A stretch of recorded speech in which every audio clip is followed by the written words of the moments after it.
Rebellion आता कैसे? पाप, बगावत है। रिबेलियन का मतलब क्या है आपको पता है क्या है? बगावत है। आप पाप करते हैं तो क्या होता है? आप खुदावंद के दूर चले जाते। शैतान को ये अच्छी तरह पता था, इसके लिए वो क्या लेकर आया पता? हव्वा और आदम के अंदर पाप। जैसे ही वो पाप लेकर आया, ऑटोमेटिकली वो खुदावंद के प्रेजेंस से क्या हो गए? वो पूरी तरीके से दूर हो गए। अगर आज हमारे जीवन में पाप है, रिबेलियन है, तो हमें परमेश्वर के सामने, याकूब की किताब इस प्रकार से कहती है, all you need to do is confess your sins to your saviour. अपने पापों को खुदावंद के सामने सिर्फ क्षमा मांगने की जरूरी है। शैतान का एक बहुत बड़ा पर्पस यही है कि हम कैसे ना कैसे करके ऐसे पाप करें जिसके कारण परमेश्वर हमें आशीषित ना कर सके। आपको समझना है, पाप में रहने वाले लोगों को परमेश्वर आशीषित नहीं कर सकता। अगर हमारे जीवन में पश्चाताप नहीं है तो खुदावंद हमें आशीष नहीं कर सकता। चाहे हम कुछ भी कोशिश कर ले, किसी के पास भी चले जाए, किसी से भी प्रार्थना करवा ले, तो आज हमें कोशिश करना है कि अगर ऐसा कोई बगावत है तो हम वो हटा सकें। Hindrances between us and God, 3 रुकावटें जो खुदावंद और मेरे बीच में आ सकता है। कई सारी है, मैं आपको बस 3 पॉइंट देना चाहता हूं। परमेश्वर ने जब हमें बनाया, परमेश्वर का मेन पर्पस संगति रखना था। गॉड लव्स फेलोशिप, और यही परमेश्वर का मेन पर्पस था, क्योंकि परमेश्वर और हमारे साथ संगति रखना परमेश्वर को इसके लिए पसंद है क्योंकि हमें परमेश्वर के स्वरूप में बनाया गया है। और खुदा का एक बहुत पर्पस, इसी के लिए जब प्रभु यीशु मसीह आए तो उन्होंने इस प्रकार से कहा कि मेरे जाने के बाद भी तुम क्या करना? इस कलीसिया को चलाते रहना। और इसके लिए चलाते रहना क्योंकि परमेश्वर हमारे साथ एक संगति रखना चाहता है। God loves to have fellowship with us, चाहे वो प्राइवेटली हो या वो कॉर्पोरेटली हो। खुदावंद पसंद करता है कि हम खुदावंद के साथ समय बिताएं। और शैतान का पर्पस अगर आप देखेंगे, उसका हमेशा से पर्पस एक ही चीज रहा है, जो संगति मनुष्य का खुदावंद के साथ रहा है उसे कैसे ना कैसे करके तोड़ना ही शैतान का सबसे बड़ा कार्य रहा है। 3 चीजों में शैतान काम करता है। पहला, प्राइड, घमंड। पहली चीज जो हमारे और खुदावंद के बीच में आ सकता है वो है घमंड। परमेश्वर को बिल्कुल घमंडी लोग पसंद नहीं है। इंग्लिश में इस प्रकार से, God is opposed to the proud. परमेश्वर को नफरत है उन लोग जिनके अंदर बड़ा घमंड है। और जो घमंडी होता है उसका ओपोनेंट कौन होता है आपको पता है?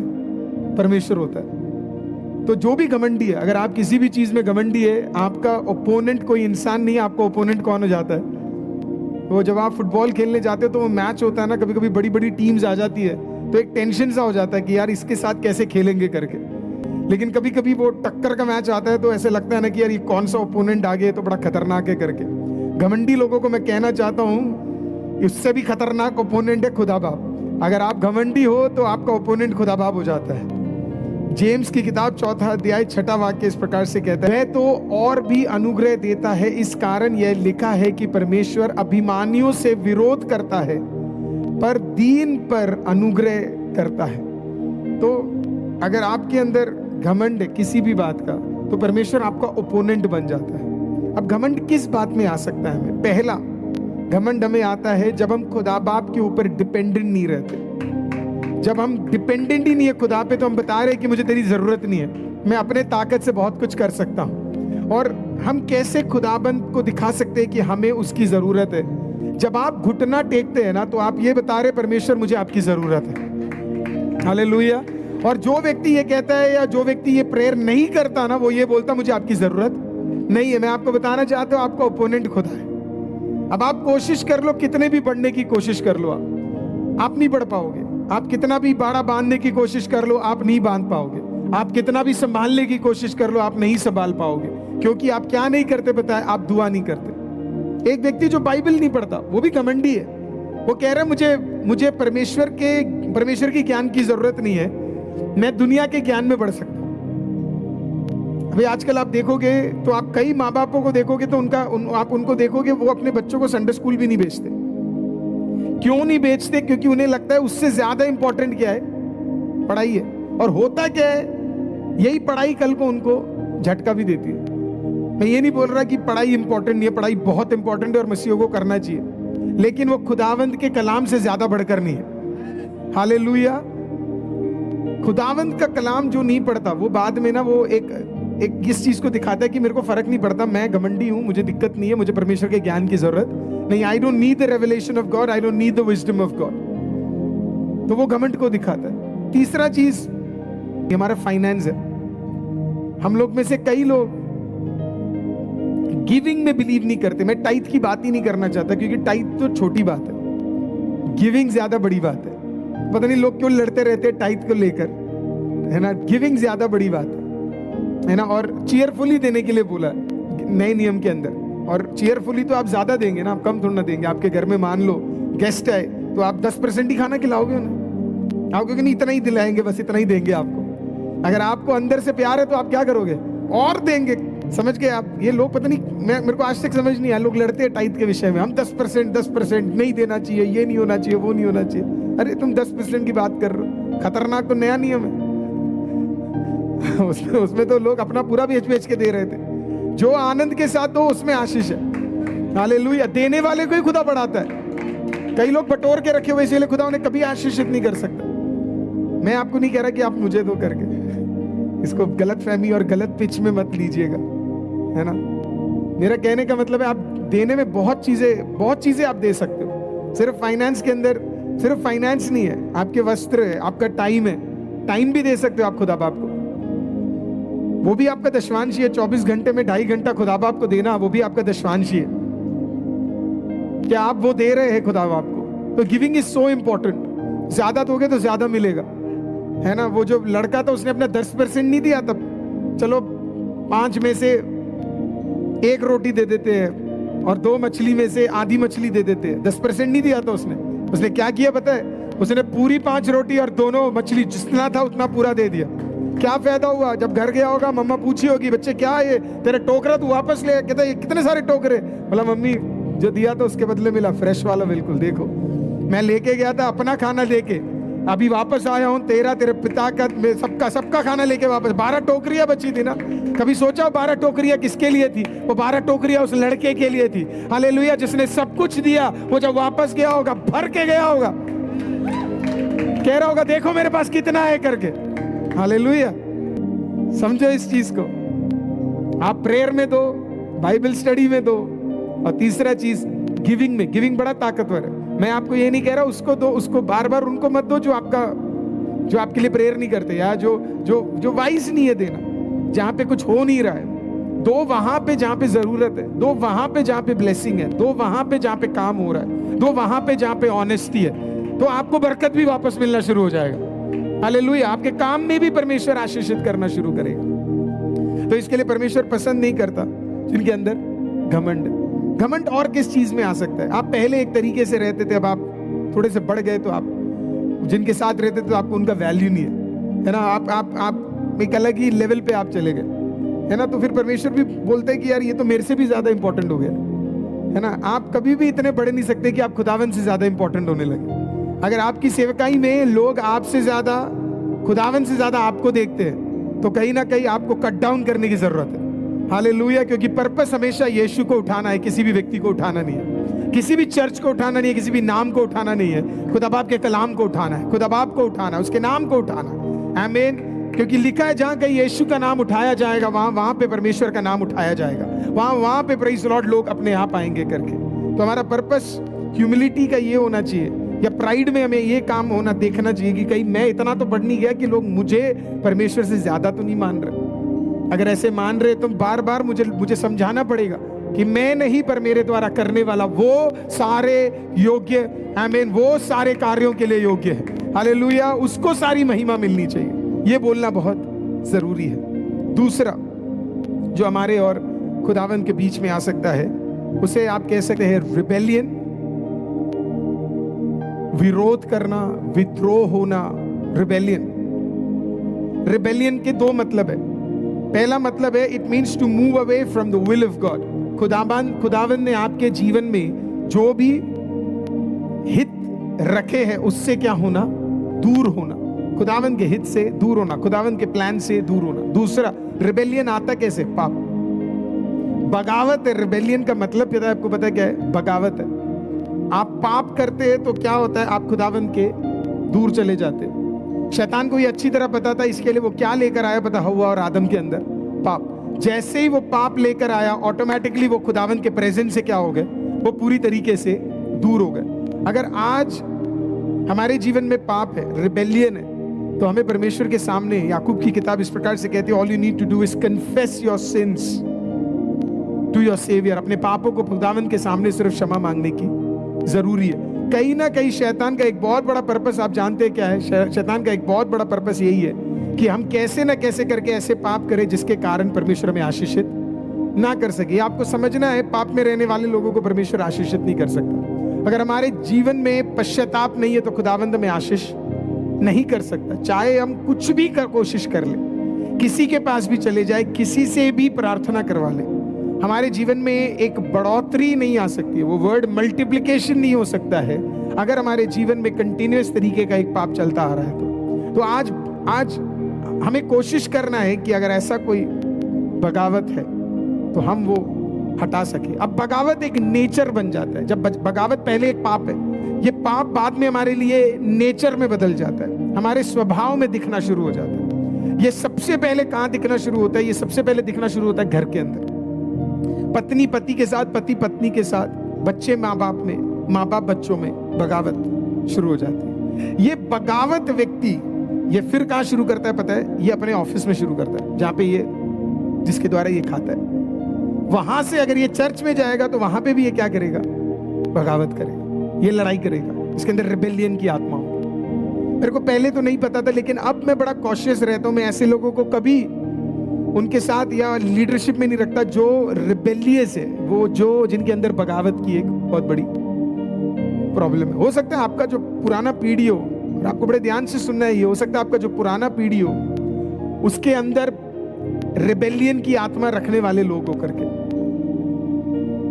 माँ बाप में हो जाता है, हस्बैंड वाइफ में रहता है, अब वो ऑटोमेटिकली आपके बच्चे में आपको दिखेगा। वो एक कंटिन्यूअस चीज है, होगा।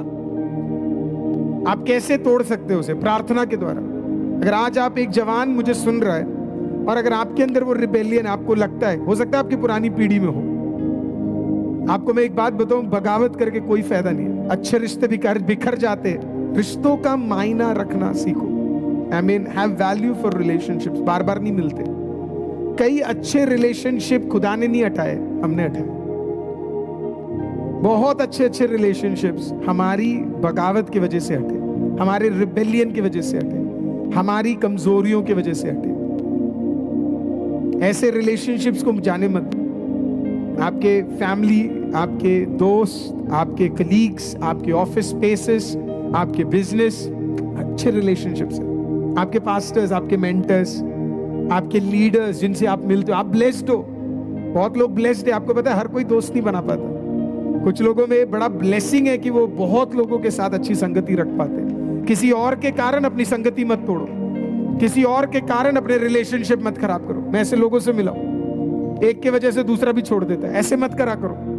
क्या पता आपकी कॉलिंग अलग हो और उसकी कॉलिंग अलग हो। हालेलुया। क्या पता आपका गिफ्टिंग अलग हो, उसका गिफ्टिंग अलग हो करके। रिबेलियन याद रखिए, पहले आपके और खुदा के बीच में, वहां से फैमिली में, फैमिली से जहां पे आप काम करते हो वहां पे, फिर चर्च में, हर जगह आप जाओगे बगावत आप देखोगे। आप जहां कदम रखोगे वहां दिक्कत होगा। क्या पता ये हेरिडिटरी हो, क्या पता ये पूर्वजों से चलता आ रहा हो और आप खामखा स्ट्रगल कर रहे हैं। आज उसे रिब्यूक कर दिया, आज उसे डांट दीजिए, आज उसे बोलिए हटने के लिए। नहीं चाहिए मेरे को वैसा रिलेशनशिप। हालेलुया। आमीन। मैं अच्छे रिश्तों में रहूंगा। बगावत मेरे घर पे नहीं होगा, बगावत मेरे नौकरी में नहीं होगा, बगावत मेरे करियर में नहीं होगा, बगावत मेरे चर्च में नहीं होगा। कैंसिल कर दीजिए उसे। आप एक रिलीज को देख पाएंगे। पहला शमूएल 15:23 देखिए, कितना जबरदस्त वर्स है ये। लिखा है, देख बलवा करना और भावी कहने वालों से पूछना एक ही समान पाप है। देखना जरा, बलवा करना, इंग्लिश में लिखा for rebellion is as a sin of witchcraft. Witchcraft, परमेश्वर को इतना नफरत है उससे। जादू टोने से परमेश्वर नफरत करता। शाऊल से परमेश्वर नफरत करने का एक बहुत बड़ा रीजन आप जानते हैं क्या है? गुस्सा जब परमेश्वर उस पर हुआ भयंकर तरीके से, वो इसके लिए क्योंकि डिविनेशन में चला गया था, या विचक्राफ्ट में, या भावी बताने में, पता लगाने में वो चला गया था। और परमेश्वर उससे नफरत करता था। रिबेलियन परमेश्वर पसंद नहीं करता। आप जानते हो क्यों? क्योंकि पहला रिबेलियन कहां हुआ आपको पता है? वो स्वर्ग में हुआ। और रिबेलियन किसकी आदत है आपको पता है? शैतान की है। तो शैतान का नेचर है जो वो हमारे अंदर इंपार्ट करता है। Hallelujah. And that is why God hates it. क्यों? क्योंकि खुदा का बना बनाया इतना सुंदर स्वर्ग शैतान ने एक रिबेलियन की वजह से 1/3 स्वर्गदूत को उसने क्या कर दिया? अलग कर दिया। दूसरा स्वर्ग खराब कर दिया, नरक जैसी जगह बन गई। क्यों? क्योंकि बगावत जैसी एक आत्मा। आपको बड़ा ध्यान देना कहीं आपके फैमिलीज में ये है तो नहीं। अगर है तो प्रभु यीशु मसीह के नाम में वो आज यीशु के नाम से वो टूट जाए। हालेलुया। रिबेलियन वाली कोई आदतें है तो हट जाए, रिबेलियन वाले कोई स्वभाव है तो वो हट जाए। मिसअंडरस्टैंडिंग्स और डिफरेंस इन ओपिनियन आपके हो सकते हैं। दो चीजें हमेशा याद रखिए। मिसअंडरस्टैंडिंग क्यों होता है लिखने वालों के लिए? क्योंकि आप प्रॉपर कम्युनिकेशन नहीं करते। अगर आप प्रॉपर कम्युनिकेशन करेंगे तो आपके लाइफ में कभी मिसअंडरस्टैंडिंग नहीं हो, कभी नहीं होगा। आपको पता है आजकल बहुत मिसअंडरस्टैंडिंग्स क्यों होते हैं? इस चीज की वजह से। ये जो आप फोन जिसे कहते हैं ना, बड़ी खतरनाक चीज है। इसमें बड़ी मिसअंडरस्टैंडिंग्स हो जाती है क्योंकि आप एक्सप्रेस नहीं कर पाते। आप टेक्स्ट में कुछ भी लिख देंगे। मैं आपको हंड्रेड्स ऑफ एग्जांपल्स दे सकता हूं। एक इमोजी गलत हो जाए ना तो दिक्कत हो जाता है। एक लड़का एक लड़की से प्यार कर बैठा क्योंकि लड़की उसके हर टेक्स्ट पे वो ऑटोमेटिक होता है ना, आप क्लिक करोगे तो हार्ट वाला साइन बन जाए, है ना। मैं काउंसलर हूं, हमें कोशिश किया जाता है। बहुत लोग मुझे बोलते हैं कि ईमेल में काउंसलिंग कर दो, फोन में काउंसलिंग कर दो। मैं नहीं करता। हमारा काउंसलिंग का एक रूल है, फेस टू फेस है हर चीज। हालेलुया। क्योंकि आप जब कम्युनिकेशन करते हो तो फेस टू फेस होना चाहिए। तो क्या हो जाता है, आपके रिएक्शंस सामने वाले को समझ आता है ना, चीजें क्लियर रहती है। हम क्या करते हैं, हमारा कम्युनिकेशन क्या है? इसको बोलेंगे फिर वो उसको बोलेगा, वो उसको बोलेगा फिर वो इसको आएगा। जो बीच में वही सबसे खतरनाक है। करेक्ट है कि नहीं है ना? ये कम्युनिकेशन की वजह से ही हमारा सारा दिक्कत हो रहा है। ये मिसअंडरस्टैंडिंग क्यों होते हैं? क्योंकि कम्युनिकेशन सही नहीं है। वो कम्युनिकेशन किसका? वो पवित्र आत्मा का कम्युनिकेशन है। हालेलुया, आमीन। तो जब भी आप एक प्रॉब्लम को सॉल्व करने जाए, always go face to face. कोशिश करो तो वो प्रॉब्लम क्या हो जाता है? सॉल्व हो जाता है। मिसअंडरस्टैंडिंग, डिफरेंस ऑफ ओपिनियन है सेकंड, है ना। कभी कभी क्या होता है, आपका ओपिनियन और सामने वाले का ओपिनियन मैच नहीं होता। थोपो मत किसी पे अपना ओपिनियन। कोई बात नहीं, अगर उसे नहीं समझ आ रहा है इट्स ओके, छोड़ दो, है ना। कोई लिखो भाई 2+2 किसी के लिए 5 है तो 5 है भाई, खुश रहे, कोई दिक्कत नहीं है ना। आजकल तो नाले से भी गैस आ रहा है, मैं तो उसको भी बिलीव कर लेता हूं।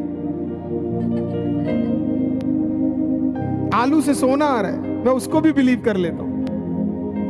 कोई दिक्कत नहीं है। कौन जाएगा इन सब चीजों के लिए लड़ने के लिए? तेरे लिए 2+2 5 है, तो खुश रहना, है ना। लड़ने की क्या जरूरत है? डिफरेंस ऑफ ओपिनियंस होगा, है ना। लोग लड़ते हैं छोटी छोटी चीजों के लिए।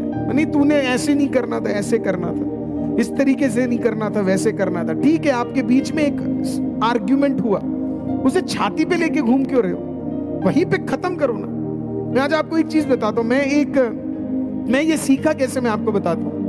मैं एक बिजनेस मीट में गया था, और एक बिजनेस मीट में जब मैं एक बार बैठा तो मेरे लाइफ का पहला, उस कंपनी के सारे जो बड़े बड़े दिग्गज थे उनके साथ में बैठा, तो एक बड़ा टेबल कॉन्फ्रेंस चल रहा था। और उस टेबल कॉन्फ्रेंस में मैं बैठा हुआ हूं, और फर्स्ट टाइम मेरी जिंदगी में उसमें बैठने का मौका मिल रहा है। और मैं देख रहा हूं बड़े बड़े लोग उसके अंदर है, भयंकर बड़े बड़े लोग उसमें बैठे हुए, कंपनी का सीईओ तक आया हुआ। मैं उसके अंदर बैठा, मैं उधर गया, मैंने आराम से बैठा। मैं उस मीटिंग में जैसे ही शुरू हुआ, एक बंदा बोलता है, दूसरा बंदा बोलता है, तीसरा फाइल उठा के नीचे गिराता है, बोला ऐसे नहीं होना चाहिए, वैसे नहीं। मैं बोला भाई ये कौन है ये सब? सूट के अंदर बैठ के कोट उतार दिया किसी ने। मैंने कहा, मैं तो डर गया। मैं बोला ये क्या हो रहा है ये, मैं, है ना। और मेरे से भी पूछा what do you have to say Arul. मैंने कहा भाई मैं क्या बोलूं, ये क्या, कहां बैठ गया मैं? भयंकर आर्ग्यूमेंट्स चल रहे हैं, भयंकर आर्ग्यूमेंट्स। फिर लंच का समय आया 1 बजे। भाई एक बंदा इधर खड़ा हुआ है, एक बंदा इधर खड़ा हुआ है, भयंकर चल रहा है, ये ऐसे नहीं होना चाहिए था, ऐसे। 1 बजे उनका लंच का टाइम है, जैसे नोटिफिकेशन आ जाता 2 है ना, 1 o'clock हो गया करके। मैं देख रहा हूँ जो आपस में लोग लड़ रहे थे, वो कहते चल भाई साथ में खाना खाने जाते। फिर नीचे जाके ये लोग ऐसे दोस्त बन के खाना खा रहे, इतना बढ़िया बात कर रहे हैं। उस दिन मैं एक चीज को समझा, सक्सेसफुल लोग छोटी चीजों को छाती पे लेके घूमते नहीं है। छोटे लोगों की प्रॉब्लम है ये। तूने मेरी शादी में आकर मेरे साड़ी के बारे में कुछ बोला, हो गया तेरा रिश्ता खराब। हाँ, किसी का मैं लड़ाई देख रहा था, उसने उसको 3000 की साड़ी दी, मुझको 2900 की साड़ी दी। क्या है ये? आप ऐसे कैसे कर सकते हो? मुझे बुलाया शादी पे, उसको बुलाया नहीं, उसको बुलाया मुझे बुलाया नहीं। अब मैं तेरे से जिंदगी में बात, अरे अक्लमंद तू नहीं गया, जाता तो तेरा तो कितना नुकसान होता, खाने को पनीर मिलता, पर जाके वापस आता 2000 रुपए उड़ जाते, जा गई तंदूरी खा तब भी पैसे बच जाएंगे। थोड़ा ना छाती पे लेके ये सब चीजें घूमोगे। आपके आर्ग्यूमेंट्स हो सकते हैं, आइडियाज को लेके, विजन को लेके हो सकते हैं आपके आर्ग्यूमेंट्स, पर जब खत्म हो आर्ग्यूमेंट, बाहर जाओ, मोमोस उठाओ, खाओ, जाओ कोक पियो एक साथ, कहीं जाओ चिकन खाओ साथ में, कोई दिक्कत नहीं। अरे हो गया, फिर आओ वापस, फिर आर्ग्यूमेंट्स, कोई दिक्कत नहीं। अरे आइडिया से कभी तेरी मानेंगे, कभी मेरी मानेंगे। हालेलुया। पर्पस क्या है? जो गोल है वो बढ़ना चाहिए। हम यहाँ पे बस लगे पड़े हुए, फिर अलग ही है, उसको देख के फिर देखेंगे नहीं, बात नहीं करेंगे, है ना? और सालों साल तक इसे अपने दिल में रखते हैं। अरे क्या कर रहे हो आप लोग? ऐसा सब नहीं करना चाहिए। डिफरेंस ऑफ ओपिनियंस हो सकता है हमारे बीच में, इट्स अ नॉर्मल थिंग। मेरे को ब्लैक कलर पसंद है, कोई इश्यू थोड़ा उसमें, मैं लड़ूंगा थोड़ा, ब्लैक ही बढ़िया है। बहुत लोगों को देखा मैंने, कपड़े व्हाइट ही पवित्र है। अरे भाई क्या बोल रहा है यार, व्हाइट पवित्र है? तुझे नहीं पता कौन कौन व्हाइट पहनते हैं? सारे पवित्र है जो पहन रहे, खतरनाक लोग व्हाइट पहनते हैं, हद होती है। पता नहीं क्या हो रहा है, वो पवित्र है, ये सब कुछ भी उठा के पवित्र कर देते हैं, है ना? कुछ लोगों को, पर औरतें प्रचार नहीं कर सकती। किसने बोला तुझे भाई औरतें प्रचार नहीं कर सकती करके? कौन से बाइबल पढ़ते हो आप? हालेलुया। कॉन्टेक्स्ट ही नहीं है आपका, बाइबल का कोई कॉन्टेक्स्ट ही नहीं है। आप आर्ग्यूमेंट्स कर रहे हो, आप लड़ रहे हो, आपने एक एक आर्ग्यूमेंट पे एक एक नया डिनोमिनेशन बन जाता है, और उसके अंदर भी एक एक आर्ग्यूमेंट पे नई नई चर्चेस बन गए। हालेलुया। आपने चर्च को छोड़ा क्योंकि आर्ग्यूमेंट था।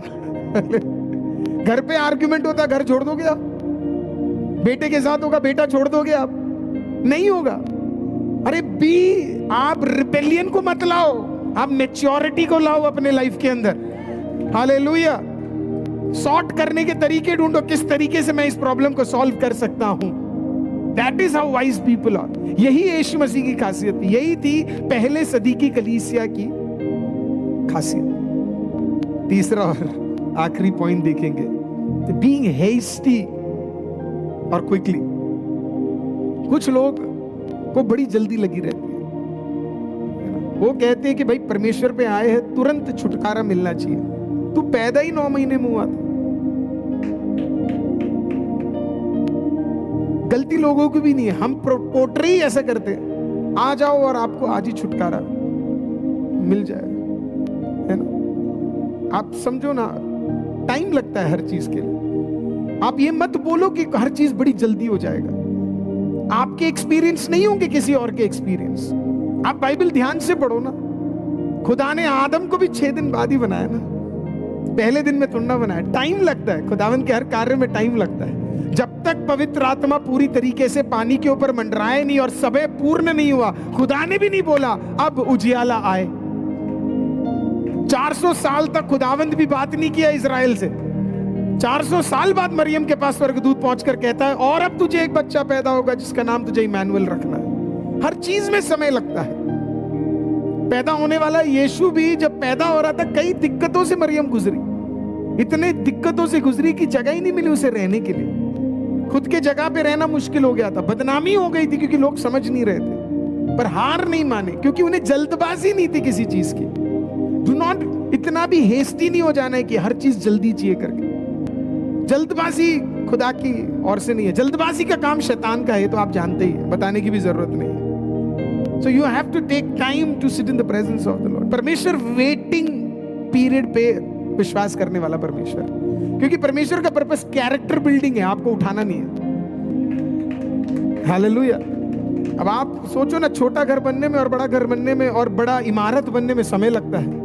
कि तेरे लिए बुर्ज खलीफा तैयार हो रहा है और तू यहाँ पे लड़ रहा है, यहाँ पे छोटे से। हालेलुया। परमेश्वर मेरा एक माला तैयार नहीं हो रहा, एक माला तैयार नहीं हो, खुदा 26 तैयार कर रहा है आपके लिए। आपके अंदर पेशेंस ही नहीं है, आपके अंदर इंतजार करो, खुदा सब कुछ कर रहा है। हालेलुया, है ना। किसी के आप भलाई देख रहे हो, आप उसे सेलिब्रेट करो, ये मत सोचो मेरे साथ क्यों नहीं हो रहा करके, है ना। आप उसका सेलिब्रेट करो, कल वो आपका सेलिब्रेट करेगा। अब आप वेटिंग का मतलब क्या है? आप परमेश्वर के सामने समय बिताए। क्यों परमेश्वर टाइम लेता है? क्योंकि परमेश्वर आपके भलाई के लिए टाइम नहीं ले रहा। अरे वो खुदावंद है, वो एक दिन में प्रेज़ लॉर्ड सारे पेड़ों को बना सकता है और एक दिन में मछली और जल के अंदर इतना सारा कार्य कर सकता है। वो आपकी भलाई को कितने दिन में, और आधा दिन भी नहीं लगेगा उसे। पर फिर इतना टाइम क्यों ले रहा है? क्योंकि खुदा बाप आपके साथ समय बिताना चाहता है। भाई जल्दी मिल गया तो फिर आप तो उड़ जाओगे, आप कहीं और चले जाओगे। तो खुदा कहता थोड़ा समय मेरे साथ बिताने दो इसे, ताकि ये इसको जब भलाई आए तो ये अकेले सेलिब्रेट ना करे, मुझे भी ले जाए, मुझे भी सेलिब्रेट करे। वो मसीहों की खासियत है कि हमें गाड़ी मिलती है तब भी हम प्रेयर करवाते, घर मिलता है तो फिर बड़ा प्रेयर होता है। हम जल्दी मिल जाता तो हम क्या करते? खुद ही सेलिब्रेट करते। क्यों हम समय बिताते परमेश्वर के साथ? क्योंकि आप परमेश्वर के लिए एक स्ट्रेंजर नहीं होना है। You don't want to be a stranger to God. आप चाहते हो कि आप परमेश्वर को जानो ही ना। मतलब लोग कहते हैं मुझे स्वर्ग जाना है, पहले यहां तो जान ले खुदा कौन है। जो आदमी, जो औरत यहां पे खुदावंत को नहीं जान पाएगा, वो वहां पे खुदावंत के साथ रह ही नहीं पाएगा। वहां जाके आप तो ना बोलोगे ओ परमेश्वर अच्छा आप ऐसे दिखते थे, अच्छा आप ऐसे हो, अच्छा आप वैसे हो। नहीं, पहले यहां जानो कैसे हो। वो जानने के लिए परमेश्वर ने आपको बाइबल दिया है। Hallelujah. So you don't want to be a stranger to God. आपको खुदावंत के साथ टाइम बिताना है। You have to have an intimate relationship with the Holy Spirit. पवित्र आत्मा के साथ एक intimate relationship होना बहुत जरूरी है। क्या है intimate relationship का मतलब? In short, God wants to speak to you. आपको पता परमेश्वर को बात करना कितना पसंद है? किसी को पता परमेश्वर को बात करना बहुत पसंद है कि नहीं? आपको कैसे पता परमेश्वर को बात करना पसंद है कि नहीं? अरे वो आपके हाथ में 66 किताबें हैं ना। क्या है वो? परमेश्वर बात कर रहा है आपसे, जिसे आजकल लोग उठाना भी नहीं पसंद करते ना। वो खुदा की बातचीत है आपसे। वो खुदा का कहना था आपको कि सुनो, मैं तुमसे बात करना पसंद करता हूं। God loved to talk. Sermon on the Mount 3 दिन तक चला। God loves to talk. निकोडिमस के पास रात को गया, क्या करने? बात करने। शमरिया की औरत के पास गया, क्या? छुटकारा देने। छुटकारे का रिवाइवल मीटिंग चल रहा था वो? नहीं, क्या था? एक नॉर्मल बातचीत थी। God loves to talk to his people. यीशु क्या करने जाते थे पिता के पास? ताकत लेने नहीं, बात करने, सुनने के लिए। God loves to talk. उस भीड़ में यीशु मसीह से सब लोग मांग ही रहे थे। फिर खुदा बाप जाते थे स्वर्गीय पिता के पास, और मेरे को ऐसे लगता है वो सिर्फ आराम से शांत बैठते होंगे और वहां पे पिता उनसे बात करता होगा। सुन, ये चीजें तुझे करनी है, इतने दिन बाकी रह गए हैं, ऐसी ऐसी पीड़ाएं आने वाली है, पर तेरा मन व्याकुल ना हो। जैसे तू शिष्यों के साथ है वैसे मैं तेरे साथ हूं। Hallelujah. God loves to talk. So the question is, क्या आप बहुत जल्दबाजी में, क्या आपको जल्दी गिफ्ट चाहिए, जल्दी भलाई चाहिए, जल्दी ये चाहिए, जल्दी वो चाहिए? नहीं, हर चीज का एक टाइम है। इक्लेसियास्टिस की किताब पढ़ लो, आपको पता लग जाएगा हर चीज की एक समय है, और उस समय के अनुसार परमेश्वर आपको आशीषित करेगा। आपको ग्राइंडिंग प्रोसेस से जाना जरूरी है। खुदा बढ़ाएगा, ये तो इसकी तो मैं आपको गारंटी दे सकता हूँ। खुदा तो बढ़ाएगा, वो अपने बंदों को नहीं बढ़ाएगा, अपने बच्चों को नहीं बढ़ाएगा तो किसको बढ़ाएगा? बढ़ाएगा जरूर। हालेलुया। पर वही है कि आपको थोड़ा सा चीजें सिखाएगा, है ना, और उसके बाद ट्रेनिंग पीरियड से फिर खत्म करके फिर आपको क्या करेगा? अगले लेवल पे वो लेकर जाएगा। तो आज प्रियो, ये थे 3 पॉइंट्स जो मैं आपको देना चाहता था, जो खुदा बाप और आपके बीच में आ सकता है। घमंड हटाओ, नम्रता लेकर आओ। बगावत हटाओ, प्रेम लेकर आओ, जल्दबाजी हटाओ और धीरज लेकर आओ। तीनों का विपरीत मैंने आपको दे दिया है। ये तीनों चीजें आप लेकर आओ, जो है उसे हटाओ और तीन चीजें लेकर आओ, और फिर उसके द्वारा परमेश्वर आपके जीवन में एक अद्भुत काम को करेगा। क्या हम मिलके दुआ कर सकते हैं? आज हम मिलके इन तीन विषयों के लिए दुआ कर रहे हैं। अगर आज आप उसमें से गुजर रहे हैं तो अपने पवित्र हाथों को उठाइए, मिलके दुआ करेंगे। जीवित खुदा, हर उठे हुए हाथ के लिए धन्यवाद खुदा। खुदा बाप, लाइव में जुड़े हुए हर भाई बहन के लिए धन्यवाद खुदा बाप।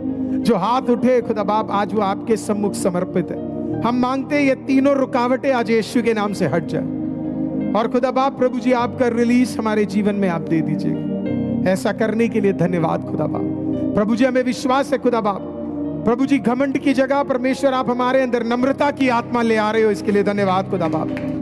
खुदा बाप, जहां पे प्रभु जी बगावत है वहां पे प्रेम की भावना आप लेकर आ रहे हो खुदा बाप। नहीं, मैं मिसअंडरस्टैंडिंग्स में नहीं घुसूंगा, मैं डिफरेंस ऑफ ओपिनियन की वजह से अपने रिलेशनशिप्स को नहीं तोड़ूंगा, और खुदा बाप जल्दबाजी आज से मैं खत्म करता हूं। मैं इंतजार करूंगा, मैं आया हूं तेरे सामने खुदा कुछ प्राप्त करने के लिए, और मैं इंतजार करूंगा। यूसुफ के समान, दानियल के समान, एस्तर के समान, ओ अब्राहम के समान, परमेश्वर यीशु के समान मैं इंतजार करूंगा।